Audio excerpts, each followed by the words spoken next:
Fucking Discord notification, bro. Every time. Since 2020, I mean, shit, way before that, since like 2014, but like specifically since, 2020-ish, really since like the pandemic, we have seen just this huge fucking uncontained explosion of conservative content creators just flood social media at like every single avenue possible. Whether it's like fucking some YouTube dude, whether it's somebody on TikTok, whether it's some guy fucking who calls himself a culture critic or something on, Twitter.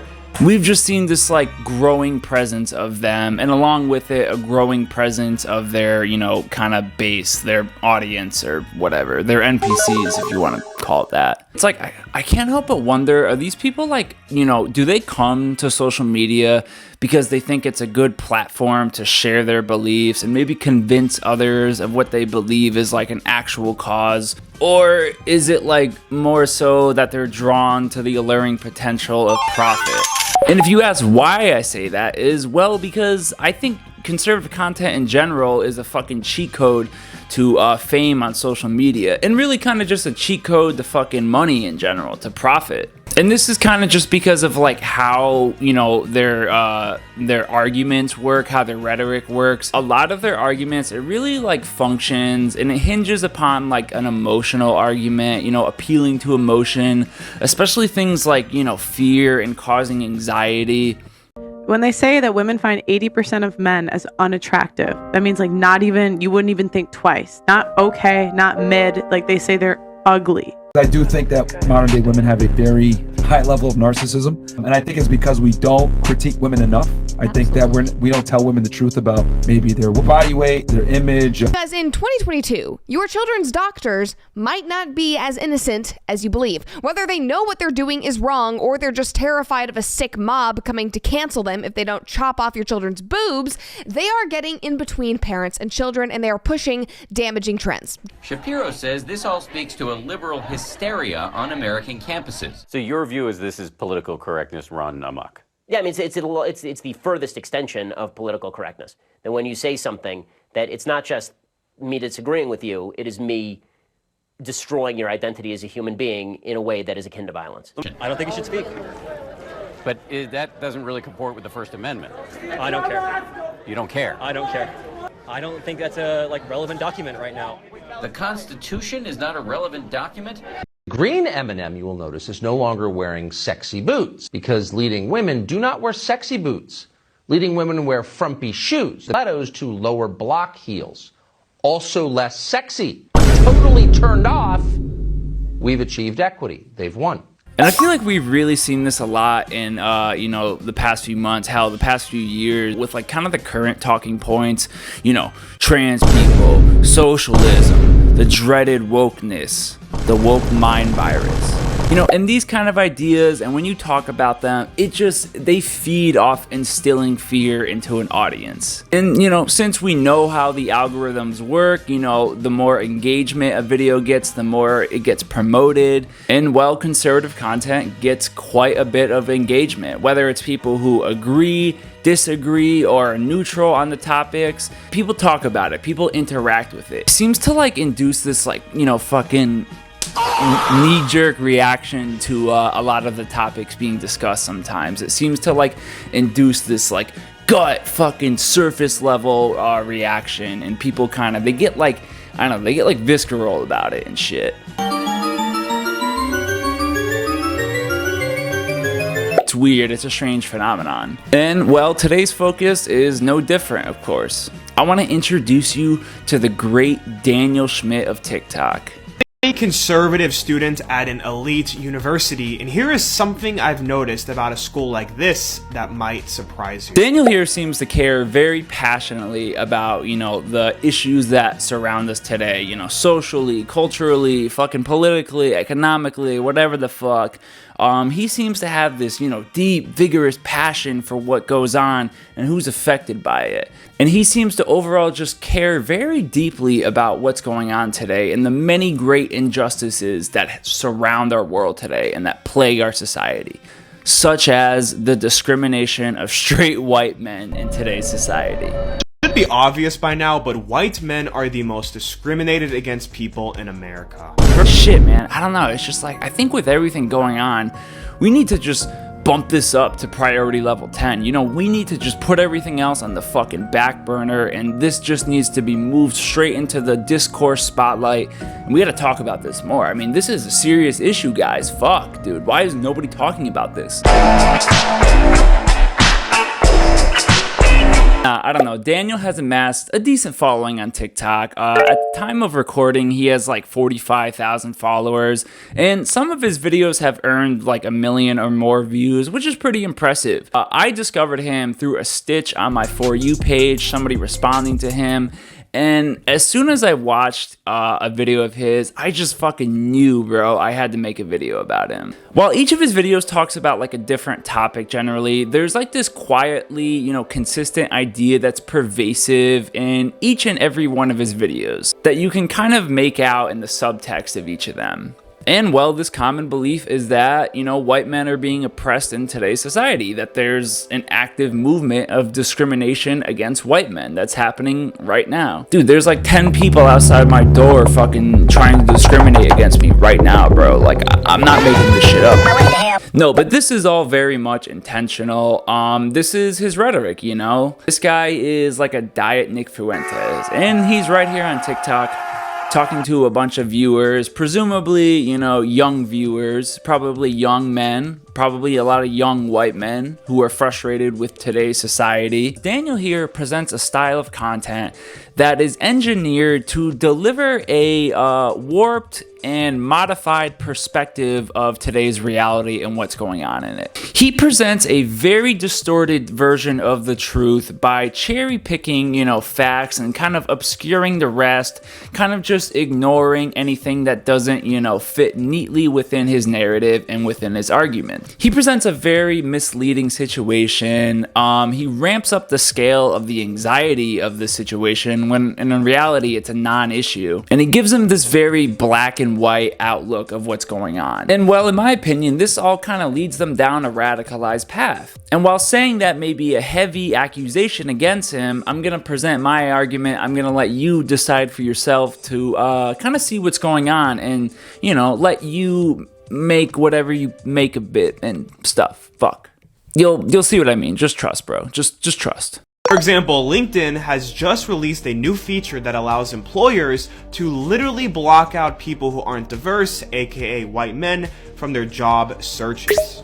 Quite the jarring opening. The first claim that LinkedIn is excluding white men. This one is just not true. It's simply just incorrect. So I looked into this and I couldn't really find much about it online. You would think that a company like LinkedIn, if they were openly, you know, excluding white men from the employment pool, from, you know, excluding them from being recruited, you think if that was happening, that would be like a major story and like so many different news, you know, companies would be covering it and talking about it. So I don't know, you just think it would be like a rather big thing you would have heard about, right? So I looked around, tried to find, you know, the original claim, and well, it seems like the origin of this claim comes from the Daily fucking Wire.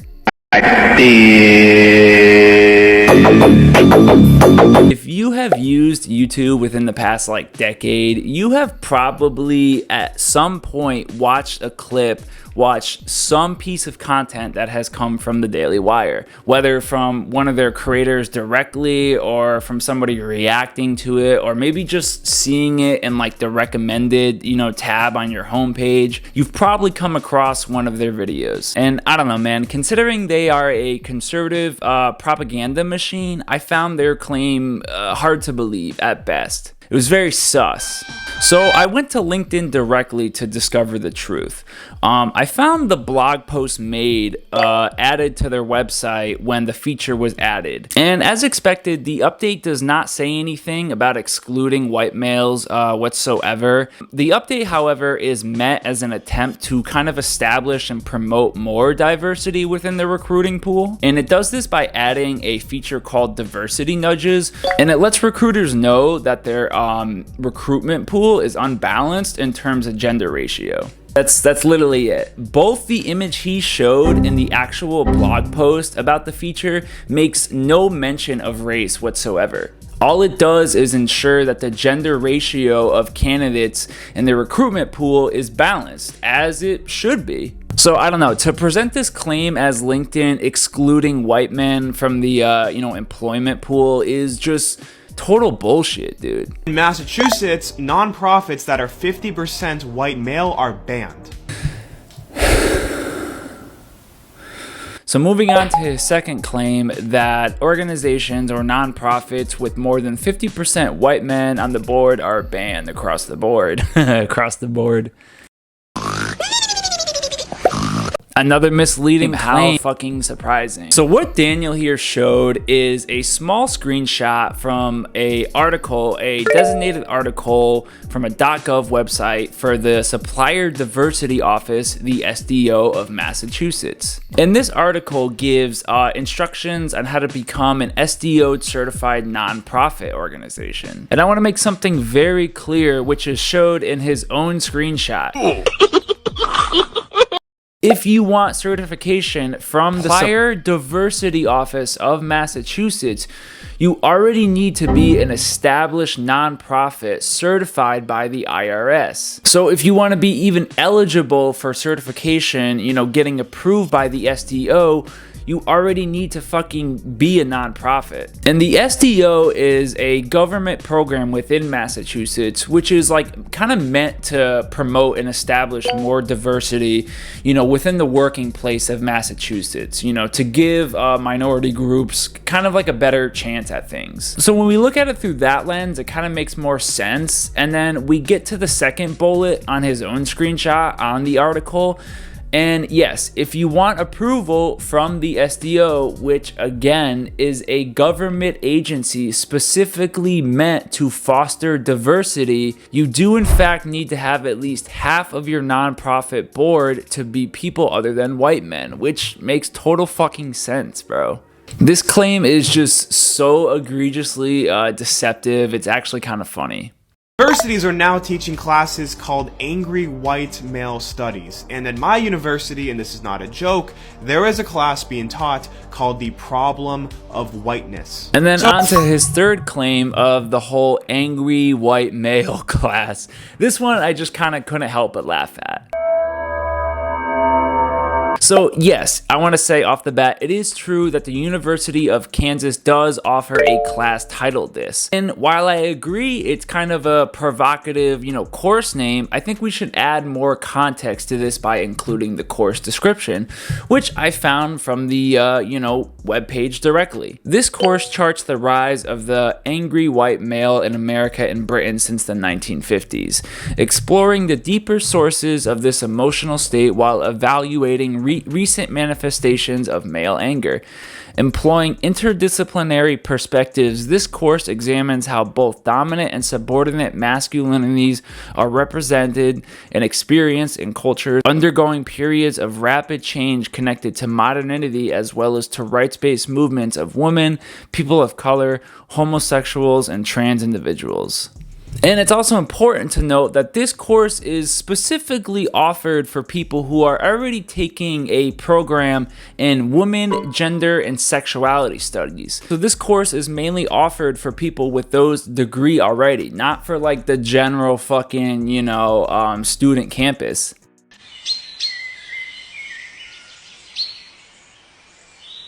These types of courses have been around in, education for a while. And I don't think it's fair to act like the institution of education in the US is completely free of racism towards minority groups. Like how many school districts in communities that are predominantly consisting of BIPOC people are chronically underfunded. Not to mention, students who go to these school districts are often subjected to harsher disciplinary practices, such as how black students in K-12 systems are nearly 4 times more likely to be suspended than white students. And then regarding the whole problem with whiteness course, this was a total misunderstanding. It seems like this course, again, while kind of harshly named at first, is more about investigating whiteness as an arbitrary racial concept. which does hold some water since who has been considered white and who hasn't has both kind of shrunk and grown over history. As not too long ago, you know, the Irish, the Polish, even Italians, and other Southern European immigrants were not considered white. So think about it. About 150 years ago, I, an Italian, would not have been considered white. Me. I mean, have you seen me, bro? I would not have been certified, unfortunately. The instructor received quite a bit of backlash for this. She had to come out and say that, "I just want to state unequivocally that the class is emphatically not about anti-white hatred," she said in defense of the course. This class is about interrogating whiteness as a social construction, not as a biological fact. And again, these sort of studies have been around in education systems for quite some time now. So I can understand how these course titles can be perceived as like disturbing to the person scrolling by who may be uninformed and unaware of the whole context. And considering how whitewashed education is in America, it doesn't really surprise me that people are up in arms about this. But again, like most things, Daniel here says this could all just be solved by learning about it. So it seems like almost everything in this video is just almost a complete lie, or at least a half-truth. It took me and my friend Lewis no more than like 15 minutes to just absolutely discredit every single one of his arguments. And overall, I just think it's ridiculously ignorant to even suggest that white men of all people are discriminated against right now. And I think this whole discourse around it is only intensified by content like Daniel's here. He has another video in which he suggests that the media only mentions race when it's beneficial to their narrative. You ever notice that the media only mentions race when it benefits their narrative? For example, when a black man murdered a white 6-year-old earlier this week, ABC, CNN, CBS, none of them mentioned the races. But when a white man murdered a black teenager last week, all of those same outlets mentioned the races. And so I wanted to look this up myself. And, you know, for the CNN headline he mentioned, I think it was misleading of you to say that the offender's race wasn't mentioned, because I'm literally looking at the same article right now, and there's a big old fucking picture of the dude and everything. And you can see him. You can see his race. Same fucking thing with the ABC News story. So I just can't really help but wonder why he left that part out of the screenshot. Is it because he knows that the truth deconstructs his argument entirely? And then as far as articles you mentioned that reported on the shooting of Ralph Yarrow, who is still recovering from his attack, by the way, police literally came out and said that there was a racial component to this case. So I think that's why they mentioned it. It's pretty just clear to me and others that there is a direct link to racism in a lot of these cases. Have to recognize that one of the goals of the mainstream media is to demonize white people and paint them as oppressors. So they can never be depicted as victims, and they must always be seen as the bad guys.